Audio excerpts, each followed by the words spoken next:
आज 14 सितंबर 2022 दिन बुधवार। मेरी पीपीआर आ गई है। मैं नहीं मानता। और अभी बस कुछ देर में हम निकलने वाले हैं अपना पासपोर्ट स्टैंपिंग के लिए देने के लिए। इतनी खुशी, इतनी खुशी, इतनी खुशी मुझे आज waited for a long time. 31 मई को मैंने फाइल लॉन्च की थी एंड अराउंड 113 डेज के बाद। आपको नहीं पता मैं क्या बोल रहा हूँ? आप कहाँ पढ़ रहे हो? आपको सुनाई नहीं दिया? आप कहाँ पढ़ रहे हो? अभी बताते हैं क्या बोल रहा हूँ। मैं बोल रहा हूँ कि मामू का आपके वीजा आ गया ना। अच्छा, पीपीआर आ गई, ठीक है ना? बड़ी जल्दी मान गई ये बात। Okay, thank you, welcome, congratulations. America का दलाल। Same to you. ओके।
तो जैसा कि आपने देखा, मैं अपना पासपोर्ट दिया था अपने एजेंट को और उन्होंने मुझसे कहा था कि 10 से 15 दिन का टाइम लगेगा मेरा जो है पासपोर्ट स्टैम्प का प्रोसेस होने के लिए।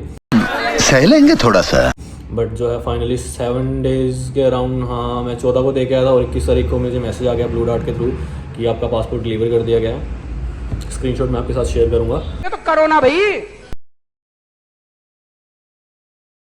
एंड हर एक स्टेप पे मेल भी रिसीव होती है कि आपका पासपोर्ट किस स्टेप पे है। एंड वो भी मैं आपके साथ एक स्क्रीनशॉट शेयर कर दूंगा। क्यों नहीं कर रहे?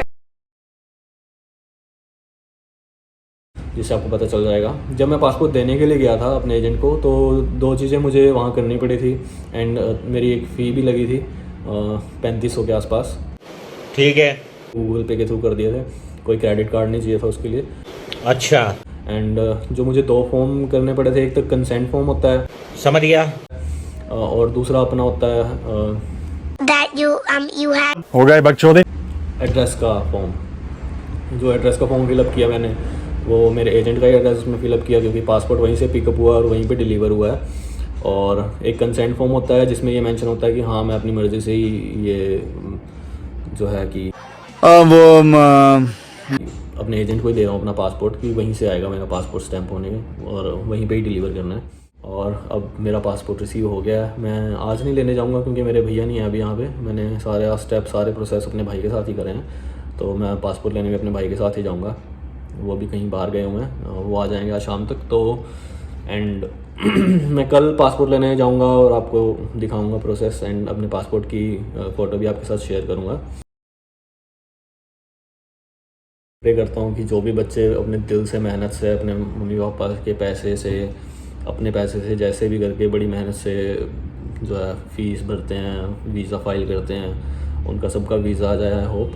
एंड अपनी फ़ाइल जो है वो बिल्कुल कोशिश करेंगे स्ट्रॉन्ग बनाएं ताकि आपको रिफ्यूज़ल ना आए। मैं तेरे बाप को मत सिखा, चल। क्योंकि कनाडा में आजकल देखा जा रहा है कि बहुत रिफ्यूज़ल्स आ रही हैं। और कई लोग इसीलिए ऑस्ट्रेलिया की तरफ डाइवर्ट कर रहे हैं, बट मैंने ऐसा नहीं किया। मैंने कनाडा के लिए कनाडा को ही चूज़ किया था, स्टार्टिंग से ही चॉइस कनाडा ही थी, तो इसलिए। और फाइनली कनाडा का वीज़ा लग के आ चुका है। सिस्टम पार देंगे। तो Canada Canada wow, Canada Canada में जाना। पार्टी तो बनती है। ठीक है गाइस, मैं अब जब परसों लेने जाऊंगा या कल जाऊंगा तो वो भी आपको ज़रूर दिखाऊंगा। तो उससे मेरा क्या फायदा? आज 23 तारीख शुक्रवार, और आज मैं अपना पासपोर्ट जो है वो लेने के लिए, रिसीव करने के लिए जाऊंगा। तो चलिए देखते हैं। चलिए रेडी हो जाते हैं टिकटॉक स्टाइल में। आइए देखते हैं, बहुत मजा आएगा। तो भाई हो गया रेडी, अभी चलते हैं मंदिर, भगवान जी को धन्यवाद करके आते हैं, उसके बाद चलते हैं चंडीगढ़ सेक्टर 17। जय श्री राम।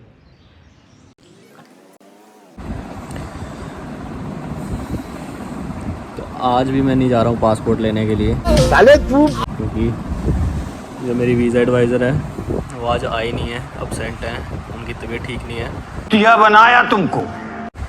फॉर्चुनेटली मैंने उनको कॉल कर लिया था निकलने से पहले ही, तो उन्होंने कॉल पिक नहीं किया, तो मुझे लगा शायद वो ना आई हों, और मेरा शक सही गया। और अभी मैंने चेंज कर लिया है, जैसा कि आपने देख लिया है, क्योंकि मैं जा रहा हूँ अम्बाला अपनी सिस्टर के पास, और वहाँ से फिर मैं मंडे को ही आऊँगा या संडे को शाम को आऊँगा। तो हम मंडे को या फिर ट्यूसडे को जाएंगे पासपोर्ट पिक करने के लिए। अच्छा। जहाँ इतना टाइम इंतज़ार किया वहाँ 2 दिन और सही। आज फ्राइडे है एंड सैटरडे एंड संडे 2 दिन का और इंतज़ार करना पड़ेगा। क्या बात है जी, एक्टिंग की बादशाह कसम से बहुत अच्छी वीडियो बनाई है, सही जिसे को ना बहुत गुड हो गया जी। चलिए अब मंडे को चलेंगे साथ में, ठीक है। तो आज है 26 तारीख सोमवार का दिन, एंड आज मैं फाइनली पासपोर्ट लेने के लिए जा रहा हूँ। अभी टाइम नहीं हुआ है, बट अभी हम नहा धो के रेडी हो गए हैं एंड वेट कर रहे हैं अपने भैया के उठने का। भाई साहब उठेंगे, नहाएंगे धोएंगे, हम मंदिर जाएंगे, पाठ पूजा करेंगे। बहुत ही शुभ दिन, आज पहला नवरात्र है एंड तो शायद माता रानी चाहती थी कि मैं पहले नवरात्रे को ही अपना पासपोर्ट लेने के लिए जाऊं, इसीलिए चलिए ले चलते हैं, आप सबको दिखाते हैं। मैं ऑफिस में गाड़ी लेने के लिए गाड़ी में जाना है, जिसमें हमने हमारा टूर एंड ट्रैवल्स का काम है, और ये गाड़ी लेके जानी है। इसकी लाइट टूट गई है, साइड का फेंडर हो गया है, ये हम देंगे चंडीगढ़ में रिपेयरिंग के लिए, और तब तक हम पासपोर्ट पिक कर लेंगे। फाइनली हम निकल गए हैं पासपोर्ट लेने के लिए।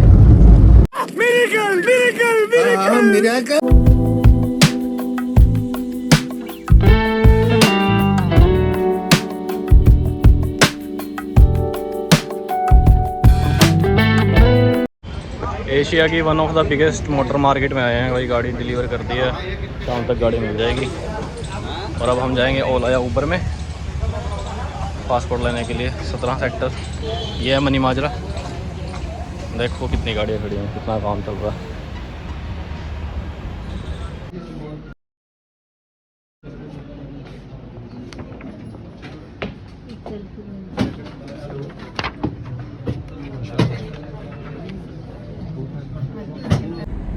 पासपोर्ट प्रिंट होके आ गया है दोस्त का आपके, एंड भगवान की बड़ी कृपा है, आज पहला नवरात्रा है। पहले नवरात्रि जैसे शुभ दिन पासपोर्ट प्रिंट होके आ गया, मैंने रिसीव कर लिया है। और मैम ने कुछ फॉर्मेलिटीज़ मुझे बताई हैं जो मैं आपको घर जाके बताऊंगा। अभी बहुत थक चुके हैं, खाना खाने जा रहे हैं, भूख लगी है काफ़ी, ठीक है। घर जाके मैं एक्सप्लेन करूँगा कि क्या क्या फॉर्मेलिटीज़ करनी पड़ती हैं पासपोर्ट रिसीव करने के बाद भी।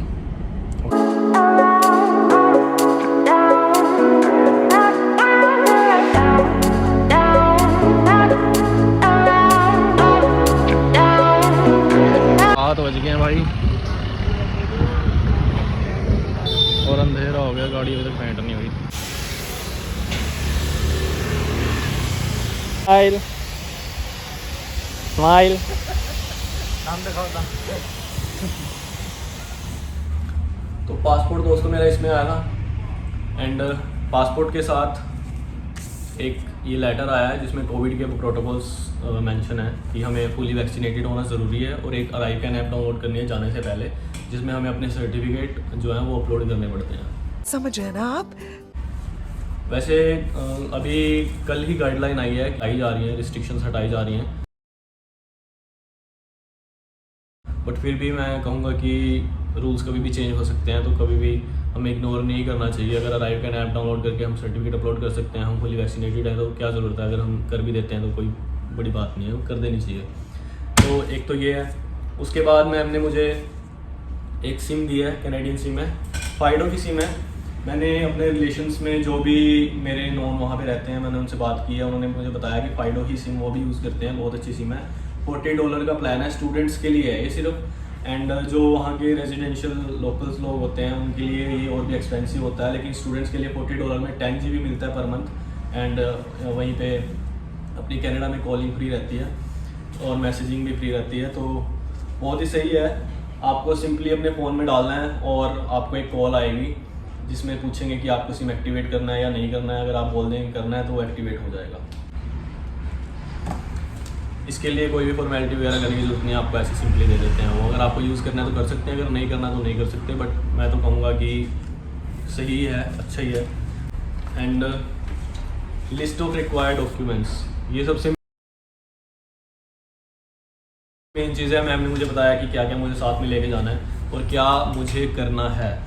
अपना वीज़ा लेटर जो कि कोरेस्पोंडेंस लेटर होता है वो मुझे कॉलेज को मेल करना है। उसके बाद उनसे एनरोलमेंट लेटर मांगना है कि मैं कॉलेज में जाने के लिए रेडी हूँ। उसके बाद जब हम अपनी एयर टिकट बुक कर लेते हैं तो हमें वो भी कॉलेज को मेल करनी है और एक ट्रैवल सपोर्ट लेटर लेना है जो कि हमें अपने पास डॉक्यूमेंट्स की लिस्ट में भी रखना है। उसके बाद उन्होंने मुझे ये सारे डॉक्यूमेंट्स बताए, ओरिजिनल पासपोर्ट और कोरेस्पोंडेंस लेटर जो कि वीज़ा लेटर भी बोलते हैं हम जिसे, जब हमें PPR रिसीव होती है तो एक कोरेस्पोंडेंस लेटर भी रिसीव होता है। उसके बाद पासपोर्ट प्रिंटिंग रिक्वेस्ट जनरेट होती है। उसके बाद बायोमेट्रिक का लेटर है, मेडिकल का जो हमारे सर्टिफिकेट्स हैं, अगर आपके पास टैटू था तो आपको 2 रिसीट्स मिली होंगी, वो दोनों भी लेके जाना, ठीक है। अगर आपका टाइम टेबल मिल गया आपको कॉलेज के तरफ से तो टाइम टेबल भी लेके जाना है। आपके पास अपनी लॉगिन डिटेल होनी चाहिए। अगर आपके पास जैसे कॉलेज की कोई भी ऐप होती है, मेरा कॉलेज है वैंकूवर कम्युनिटी कॉलेज, तो उसकी मेरे पास लॉगिन डिटेल ऑलरेडी है, स्टूडेंट ID एंड पासवर्ड रहता है, ठीक है। उसके बाद जो है हमें मेडिकल ट्रैकिंग शीट लेके जानी है, जैसे कि मैंने बताया। अपना जहाँ पे भी हम जिसके पास जा रहे हैं, जैसे कि मान लीजिए आप किसी रिलेटिव के पास जा रहे हैं या किसी फ्रेंड के पास जा रहे हैं, तो उनका नाम, उनका नंबर और उनका एड्रेस एक प्लेन पेपर पे लिख के आपको साथ में रखना है अपने। पासपोर्ट साइज़ फ़ोटोज़ बोला लेके जाने के लिए 8 से 10, और इन सारे डॉक्यूमेंट्स की फ़ोटो कॉपीज़ लेके जानी है। जितने भी बैग होंगे उन सब में एक फ़ोटो कॉपीज़ होनी चाहिए और ओरिजिनल आपके पास होने चाहिए, ठीक है। ठीक है। एक तो ये सब था, और एक उन्होंने मुझे कहा है कि मेडिकल इंश्योरेंस मस्ट है, आप करवा के जाना। एक ट्रैवल इंश्योरेंस भी मस्ट है, वो भी आप करवा के जाना। मैंडेटरी नहीं होता है ट्रैवल इंश्योरेंस, बट अगर आप करवा लेंगे तो बिल्कुल सही रहेगा। और अराइकन ऐप के बारे में बताया था कि डाउनलोड कर लेना है और अपना सर्टिफिकेट करना है। और एक कॉलेज में रजिस्ट्रेशन ज़रूर करनी है। जब भी हमारी क्लासेस स्टार्ट होंगी उससे 1 महीना पहले कॉलेज की तरफ से मेल आता है कि हम कॉलेज में रजिस्टर कर दें, और फिर हम रजिस्टर कर सकते हैं। देखिए मैम ने लिखा हुआ है रजिस्ट्रेशन करनी है। तो वेट होगा। GIC के बारे में बताया है। CIBC बैंक में मेरा GIC अकाउंट है जिसमें 10,000 कैनेडियन डॉलर्स हम रखते हैं, सबमिट करवाते हैं। तो 5 चीज़ें मुझे देनी है वहाँ पे उस एक्टिवेट करवाने के लिए। एक है कैनेडियन एड्रेस, दूसरा है कैनेडियन मोबाइल नंबर, तीसरा है वीज़ा लेटर, चौथा है हमारी ट्रैवल डेट जिस तारीख को भी हम जाने वाले हैं, और 5वां एक सेल्फी है। उन्होंने सेल्फी बोला है कि ऐसे शोल्डर पे हैंड रख के अपनी सेल्फी खींच के ये डिटेल्स भेज देनी है। उसके बाद जो है मेरा जो कैनेडियन ATM है, CIBC का ATM है, वो उसी एड्रेस पे डिलीवर कर दिया जाएगा, और जो मैंने नंबर दिया है उस नंबर पे एक OTP आएगा। उस OTP के थ्रू मैं अपना ATM एक्टिवेट करवा सकता हूँ। जैसे मेरा ATM एक्टिवेट हो जाएगा मैं एक मेल भेज सकता हूँ। एक मेल ID दिया उन्होंने जिस पे मैं मेल करके ये बोल सकता हूँ कि मैं अपना जो है नंबर चेंज करना चाहता हूँ। जब आप अपना नंबर ले लेंगे ओबियसली, जैसे आप अगर आपने किसी नॉन का एड्रेस दिया है, नॉन का फ़ोन नंबर दिया है, तो वो चेंज करवाना पड़ेगा, तो आप वो सब डिटेल्स चेंज करवा सकते हैं। तो ये सब सारी डिटेल्स थी जो मैम ने मुझे बताई है करने के लिए, और जो कि मैंने अपने कॉलेज में मेल वगैरह कर भी दिए हैं कुछ डिटेल्स, जैसे कि अपना कोरेस्पोंडेंस लेटर मैंने भेज दिया है, एंड पासपोर्ट वीज़ा की स्टैंप भी स्कैन करके कॉलेज में भेज दिया है कि मेरा वीज़ा अप्रूव हो चुका है तो प्लीज़ मुझे एनरोलमेंट लेटर प्रोवाइड कर दिया जाए। So thank you for watching. ठीक है भाई, ओके भाई, ठीक है भाई, मैं चलता हूँ, okay. I hope this video helps you.